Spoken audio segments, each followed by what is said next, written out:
தன் வாழ்க்கைக்காக, தன் பெண்டு பிள்ளையின் வாழ்க்கைக்காகவும் அவர்களுடைய அந்த வசதி வாய்ப்புக்காகவும் என்ன செய்கிறார்? கொஞ்சம் தேடி வைக்கிறார். அல்ஹம்துலில்லாஹ். இந்த செல்வத்தை அடுத்தவர்களுக்கு ஒரு பாஸ் செய்யும் போது அதில் ஏற்படக்கூடிய சவாபு இந்த குடும்பத்தையும் பலாபலன் அடைய வைக்கிறது. அதே போல மறுமையிலும் அவர் மற்றவர்களுக்கு செய்த அந்த நன்மைகள், தர்மங்கள் பலாபலனை அடைய வைத்து விடுகிறது. உலகத்தின் வாழ்க்கையிலும் கண்குளிர்ச்சி, மறு உலகத்தின் வாழ்க்கையிலும் கண்குளிர்ச்சி. இது எனக்கு ஒரு சேர அமைய நான் என்ன செய்வது? ஐங்கால தொழுகையில் லட்சிய பிடிப்போடு இருப்பது. இந்த 5 வக்து தொழுகையே உங்களுக்கு எல்லாமே கொடுத்துடும். அதுக்கப்புறம் பார்த்தீங்கன்னு சொன்னால் வீடு முழுக்க உங்களுக்கு பரக்கத் மனம் கமல ஏதாவது ஒரு சூறாவை சப்தமிட்டு வீட்டில் ஓதுவது. உங்களுக்கு ஈஸியான சூறா எதுவோ அதை சப்தமிட்டு வீட்டில் ஓதுவது. 3வது ஆப்ஷன் நான் சொல்வது போல இந்த வசீஃபா. அல்ஹம்துலில்லாஹ். எந்த ஆபத்தும் முசீபத்தும் இல்லாமல் தெளிந்த நீரோடையை போன்ற வாழ்க்கையை அல்லாஹ் தன் குடும்பத்திற்கு கொடுக்க வேண்டும். மன நிறைவான வாழ்க்கையை கொடுக்க வேண்டுமெனில் காலை ஃபஜ்ர் முடித்த உடனே வீட்டிற்கு சென்று வீட்டில் வைத்து அல்ஹம்துலில்லாஹ் சப்தமிட்டு ஓத வேண்டிய தஸ்பீ. முடிந்தால் உங்கள் குடும்பத்தையும் உங்களோடு சேர்த்து உட்கார வைத்து அல்ஹம்துலில்லாஹ் வெறும் ஜஸ்ட் ஒரு 21 முறை நீங்கள் ஓதினால் போதுமானது. சப்தமிட்டு குடும்பத்தோடு ஓத வேண்டிய எல்லா வளங்களையும் நலங்களையும் சகல சௌபாக்கியங்களையும் தரக்கூடிய ஆபத்துக்கள் முசீபத்துக்களில் இருந்து உங்களை காக்கக்கூடிய தஸ்பீ இதோ ஆரம்பத்தில் ஸலவாத்தை மொழிந்து கொள்ளுங்கள்.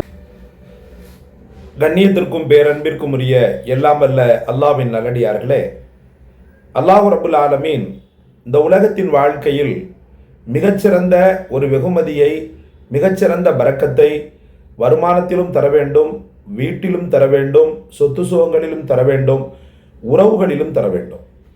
இந்த 3மே ஒரு சேர அமைய பெறும்போது மனித உலகத்தின் வாழ்க்கையிலும் மனித உள்ளம் சந்தோஷம் அடைந்துவிடும், மறுமை வாழ்க்கையிலும் மனித உள்ளம் சந்தோஷம் அடைந்துவிடும். எப்படி அது மறுமை வாழ்க்கை எப்படி சந்தோஷம் அடையும் அப்படின்னு சொல்லி பார்த்தீங்கன்னு சொன்னால், உலகத்தில் மனமகிழ்ச்சியான வாழ்க்கை அந்த உறவுகளின் மூலமாக கிடைக்க வேண்டுமெனில் அவன் தர்பியா என்று சொல்லக்கூடிய மார்க்க பயிற்சியை தொடர்ந்து கொடுக்கும்போது அல்ஹம்துலில்லாஹ் ஒரு பெரும் வெற்றியை, தீனை அவர்களுக்கு கொடுக்கும்போது அல்லாவை, அவன் ரசூலை மிக சீக்கிரமாக புரிந்து அவர்களுடைய விஷயங்களில் சட்டதிட்டங்களில் முழுமையாக கட்டுப்பட்டு குர்ஆனை ஓதுவதிலும், திருக்குர்ஆனை ஓதுவதிலும், தொழுகை இபாதத்திலும், இன்னபர வணக்க வழிபாடுகளிலும், கணவன் மனைவி ஒவ்வொரு உறவுகளும் மதிக்கக்கூடிய விஷயத்திலும், பிள்ளைகளுடைய கண்ணியம் அந்த கண்ணியத்தை காக்கக்கூடிய விஷயத்திலும் அல்ஹம்துலில்லாஹ் சரியாக நடக்கும்போது வீட்டு உறவுகளின் மூலமாகவும் நிம்மதி ஏற்பட்டு விடுகிறது. அதற்குண்டான சவாபும் கிடைத்து விடுகிறது மறுமை நாளில். ஏன்னா தர்பியத் என்று சொல்லக்கூடிய ஒழுக்க பயிற்சிக்கு அல்லாஹ் கொடுக்கக்கூடிய வெகுமதி சொர்க்கம்தான். 7 வயதில் ஒரு குழந்தையை தொழுவதற்கு பணிக்கின்ற தாயும் தகப்பனும் 10 வயதாகி அல்ஹம்துலில்லாஹ் அவன் முழுமையான தொழுகையாளியாக மாறும்போது அந்த சவாபு யாருக்கு செல்கிறது? பெற்றவர்களுக்கு தான் செல்கிறது. அதே போல ஒவ்வொரு உறவுகளின் மீதும் போக்கஸ் வைத்து, கண்காணிப்பு வைத்து அவர்களை தர்பியா செய்யும் போது அவர்கள் உலக வாழ்க்கையை சீர்படுத்தி கொண்டார்களே ஆனால் அதற்குண்டான சவாபு தர்பியா எடுத்த இவருக்கு அல்லாஹ் ரப்புல் ஆலமீன் என்ன செய்கிறான்? வெகுமதியாக தந்து விடுகிறான். அப்பிள்ளைகளுக்கும் தந்து விடுகிறான், இவருக்கும் தந்து விடுகிறான். இப்போது சொல்லுங்கள் சகோதரர்களே, உலக வாழ்க்கையும் சிறப்பாக அமைகிறது, மறுமை வாழ்க்கையும் சிறப்பாக அமைகிறது. அதே போல செல்வத்தை ஆகுமான வழிகளில் செலவு செய்கிறார். தன் வாழ்க்கைக்காக, தன் பெண்டு பிள்ளையின் வாழ்க்கைக்காகவும் அவர்களுடைய அந்த வசதி வாய்ப்புக்காகவும் என்ன செய்கிறார்? கொஞ்சம் தேடி வைக்கிறார். அல்ஹம்துலில்லாஹ்.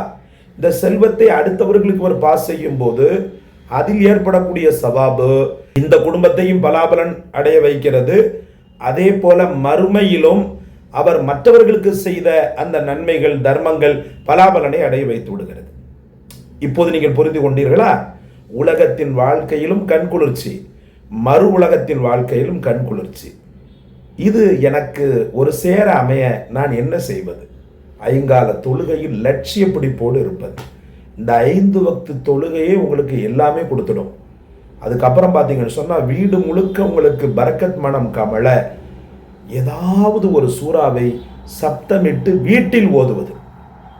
உங்களுக்கு ஈஸியான சூறா எதுவோ அதை சப்தமிட்டு வீட்டில் ஓதுவது. மூன்றாவது ஆப்ஷன் நான் சொல்வது போல இந்த வசீஃபா.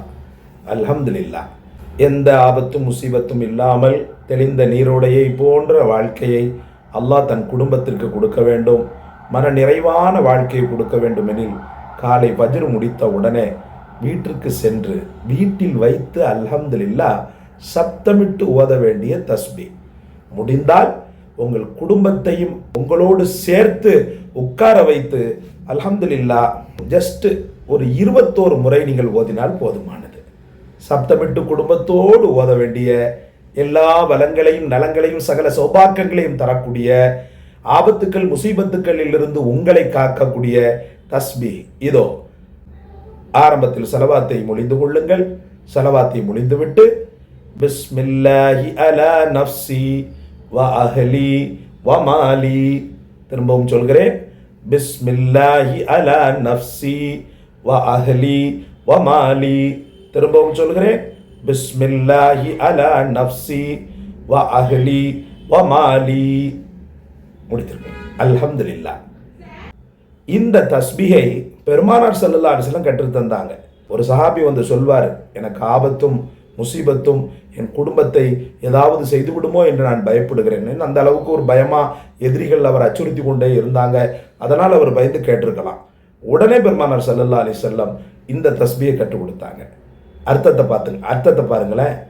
பிஸ்மில்லாஹி, அல்லாஹ்வுடைய திருப்பெயரை கொண்டு என் வாழ்க்கை தொடங்கட்டும். அலா நஃப்ஸி, என் மீதும், வ அஹ்லி, என் குடும்பத்தின் மீதும், வ மாலி, என் செல்வங்களின் மீதும் அல்லாஹ்வுடைய அந்த திருப்பெயர், அதனுடைய அந்த ஒரு பரக்கத் நிலவட்டும் அப்படின்னு சொல்லி பொருள்படக்கூடிய இந்த அற்புதமான தஸ்பீஹை அல்ஹம்துலில்லாஹ் தொடர்ந்து செய்யுங்கள். வீடு முழுக்க பரக்கத் மனம் கமழும். பயப்பட தேவையில்லை. இதை நீங்கள் தொடர்ந்து செய்து வர வேண்டும்.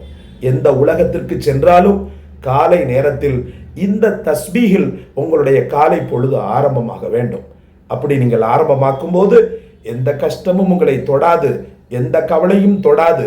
நான் ஆரம்பத்தில் சொன்னது போல தெளிந்த நீரோடையை போன்ற அற்புதமான வாழ்க்கை உங்களை மையம் கொள்வதை இன்ஷா அல்லாஹ் கூடிய விரைவில் உங்களால் புரிந்து கொள்ள முடியும், உணர்ந்து கொள்ள முடியும்.